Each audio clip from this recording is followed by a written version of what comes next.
Openbaring 22 vers 16 tot 17. Ek, Jesus, het my engel gestuur om hierdie dinge aan julle voor die gemeentes te betuig.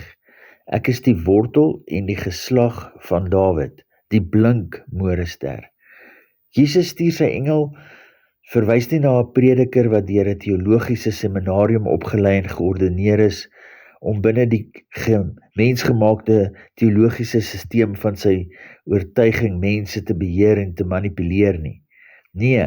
'n boodskapper van Jesus gestuur is die deur die Gees aangewyste wese of persoon wat toelaat dat die Geeswoord deur hom of haar werk en praat wat gesien en gehoor het wat die Gees van Jesus wil oordra. Verheerlikte, opgestaande Jesus die Christus se boodskapper is die Gees wat praat deur enige geesgevulde geloofsgehoorsame een van die vergaderings, Ekklesias, voor die troon van genade staan in Christus, het sy die boodskapper deel uitmaak van die bruid, die seuns of eenvoudig net die engeleskare. In hierdie geval bevestig hierdie boodskapper dat Jesus uit die geslag van Dawid nie net verheerlikte, sondelose vlees is,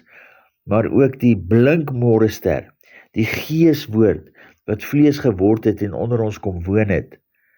Sodoende om ons siele te verlos van die rebelse daad van ongehoorsaamheid, deur die kennis van goed en kwaad te doen in ons eie poging sonder God se leiding,